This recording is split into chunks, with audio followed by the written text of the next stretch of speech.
What up, YouTube? Let's here. Thanks again for visiting the channel. As always, I appreciate it. Today we're going to be doing a quick review of the CRKT CEO. It's a nice little knife. My buddy Rob sent this to me, a friend of mine on Instagram, who sometimes sends me knives of his to review. He's got a pretty cool collection, a lot cooler collection than mine, that's for sure. If you guys would do me a favor, I'd really appreciate it. Go to Instagram, give him a follow. It's Knife Noob, KNIFE_NEWB. I'd really appreciate that. Like I said, he supports my channel, so I try to support him as much as I can as well. But let's go ahead and get started with this guy. Nice little letter opener, that's for sure. Skinny little knife, but it works very, very well. Kind of hard to get it to sit on the pocket clip side, so I'm going to do the measurements this way. So we are looking at a 7.5-inch knife with about a 3.25-inch blade with about a 3-inch cutting edge on it.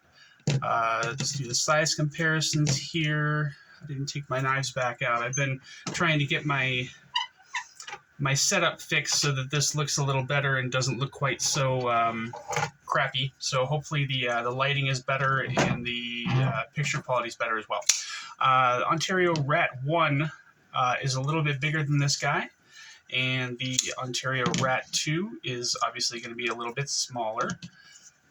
The Demco knives, the Ontario. The Demco 8020S is going to be a little bit longer, and the Demco 8020.5 that's going to be just a little bit shorter, just a hair.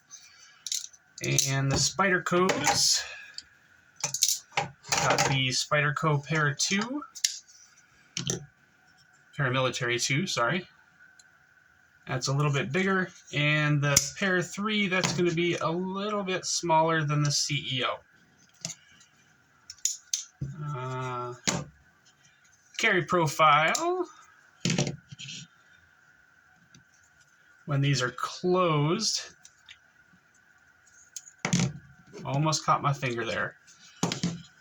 All right, so PM2 is a little bit longer, Para 3 is a little bit shorter.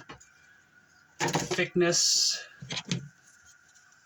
on this guy, the Para 3 is going to be a little bit thicker unless you go by the pocket clip.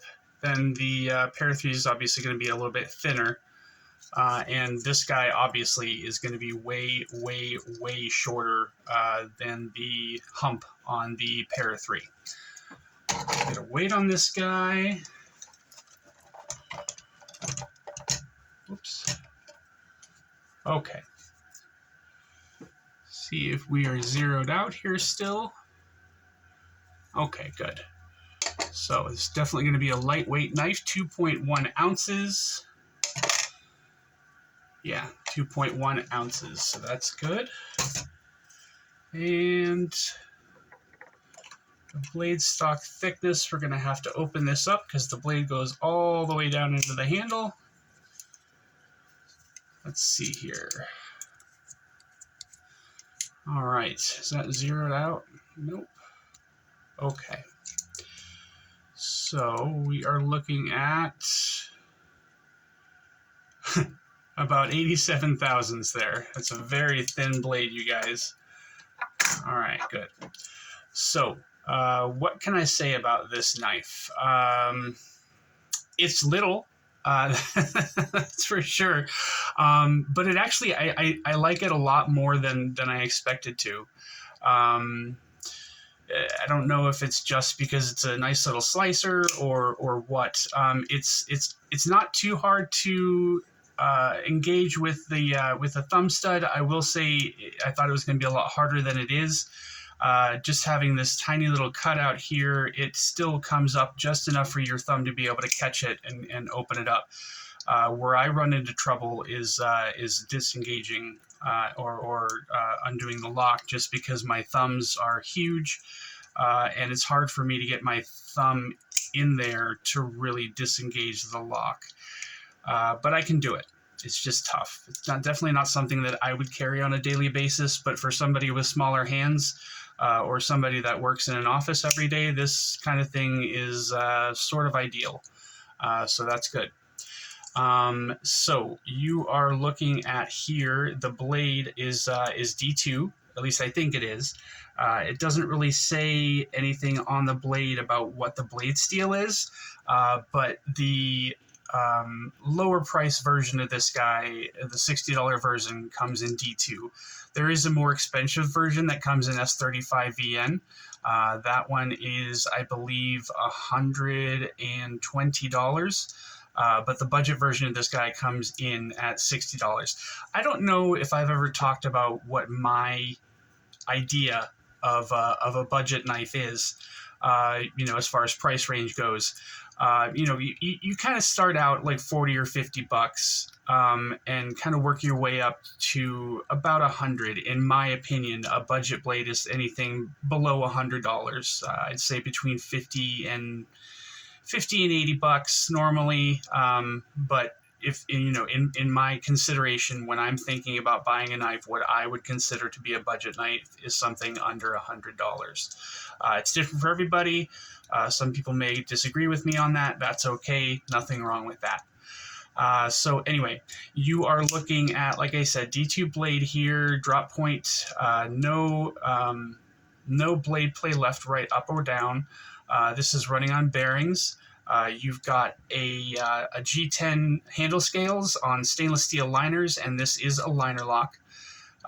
You're working with T6 hardware here on everything all the way around, which is kind of a bummer, but this is, like I said, this is a tiny knife, so that's not surprising at all. You've got a stamped clip here, couple of screws which are recessed into the pocket clip, but the pocket clip itself isn't recessed into the G10. But again, that's all right. The only thing that I have a problem with on this knife is that the only option for the pocket clip is tip down right-hand carry, which right-hand carry, that's not the end of the world. That's a lot of knives, but only being able to carry it tip down, I don't know, that just bothers me for one reason or another. You've got kind of a stainless steel backspacer here. I don't know if you'd call it a backspacer or what you would call this, but it's the end of the knife. And there's a couple of screws that go into that to keep it in place. Deploying the blade is, like I said, fairly easy with the thumb stud. This is not the flipper version. There is a flipper version, but this is not it. Disengagement, I think for most people with normal size hands, shouldn't be too bad. But yeah, for me, this is kind of tough to disengage just because of how little that space is there with my big honking thumbs. So it shouldn't be too much of a problem for somebody with normal size hands.